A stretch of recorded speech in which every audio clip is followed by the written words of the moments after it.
centrally located warehouses, 12 million pounds of clothing are gathered for the people of war-ravaged Europe and Asia.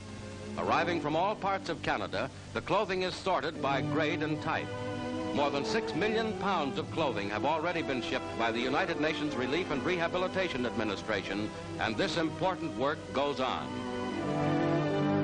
After sorting, the clothes are compressed into bales to save vital shipping space. These garments of all sorts and sizes will save lives this winter in nations desperately in need of food, clothing, and shelter.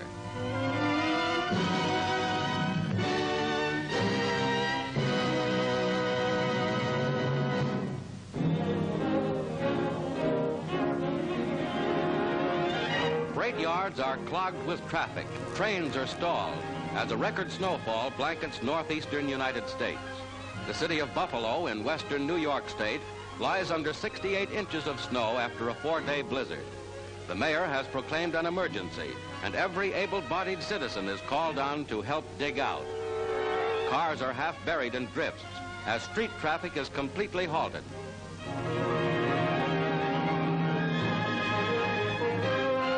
At nearby Niagara Falls, winter's mantle provides rare beauty for the newly married couples who traditionally come here on their honeymoon.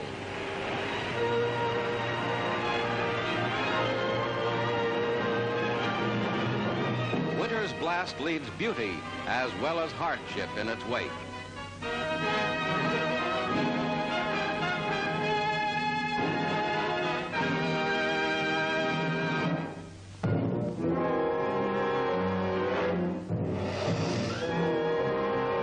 Sasebo Naval Base in Japan, Japanese warplanes are piled up for destruction. 33 aircraft of the beaten enemy Air Force are marked for swift demolition by American flame-throwing tanks. Under occupation regulations, Japan can neither own nor manufacture warplanes.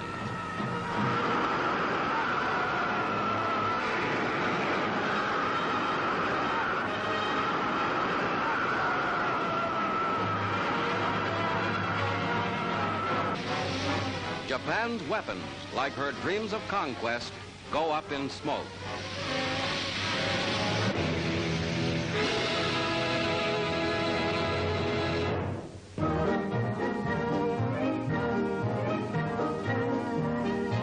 Large stocks of aluminum, originally earmarked for war purposes, are put to peacetime use to relieve the housing shortage in Europe and America.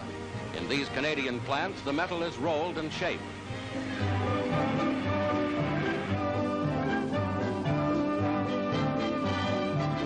On an assembly line, the houses are put together.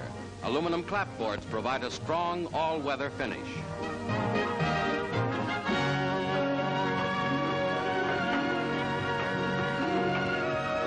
Finally, the plumbing is installed in these completely prefabricated homes. As each house nears completion, the walls are folded in, as demonstrated by this model. At present, these houses are being made at the rate of 75 a month. This figure will soon be greatly increased. Folded for easy shipment, a complete house looks like this. Already in use in Canada, these modern prefabricated bungalows will go to help relieve the desperate housing situation in post-war Europe.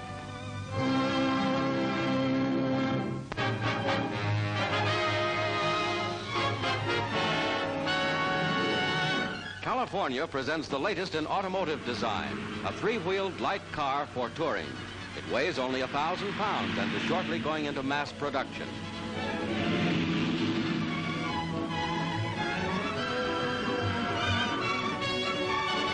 The radiator grille is removable, and the car's one front wheel makes maneuvering easy. Small tires help reduce the cost. The fenders are easily replaceable if damaged. Almost all parts are removable, even the plexiglass windshield.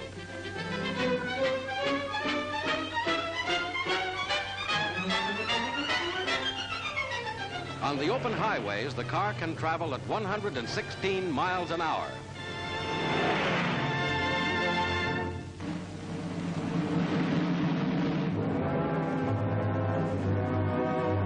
In Manila, the 32-day trial of General Tomoyuki Yamashita nears its end. First Japanese to be tried for war crimes, Yamashita takes the stand. Before him, witnesses have presented harrowing evidence of atrocities committed under his command in the Philippines. Tiger of Malaya, despoiler of Manila, Yamashita is given this opportunity to testify in his own behalf.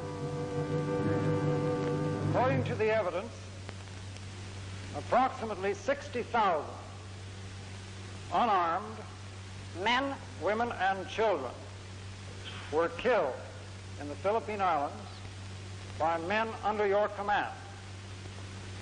将校によれば約6万の An interpreter repeats the question to Yamashita in Japanese. 子供が閣下の部下の者に殺された。 Do you deny to this commission that you knew of or ever heard of any of those killings? と証明されております。閣下は今この奉還の前にこの事情を聞いていないまたは知っていないと申しますか。聞いて報告を受けたことがなし、またそういう状態にあるということを知らなかったということは事実であります。 I never heard of, nor did I know of these events. In summation, defense counsel claims that the crimes were committed without Yamashita's knowledge. When these atrocities occurred, they were committed in violation of General Yamashita's orders, and it's quite natural that those who violate a superior's orders are not going to inform him about that either before or after the fact that they intend to do so or have done so. The prosecution sums up its case against Yamashita. We say that if Yamashita is responsible in any measure for the violations of the laws of war committed by the men under his command in the Philippines, anything less than the death sentence would be a mockery. We therefore respectfully recommend that if the accused is found guilty as charged, the sentence be death. And in view of the aggravated nature of the crimes, in view of the measure of the crimes, we recommend that the sentence, in the case of death, be carried out by hanging. For the last time, Yamashita is led into the court to hear the verdict in the 123 separate charges read by Major General R.B. Reynolds.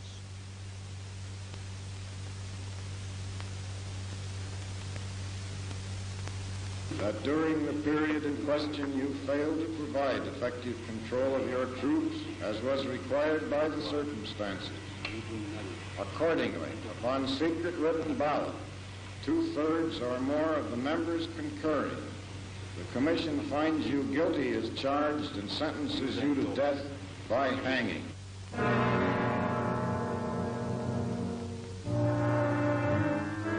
Yamashita himself thanked the Commission for the fairness of his trial. Execution of the sentence has been stayed, pending action on appeal to the United States Supreme Court. Meanwhile, Tomoyuki Yamashita, convicted in the death of 60,000 helpless men, women, and children, waits in prison.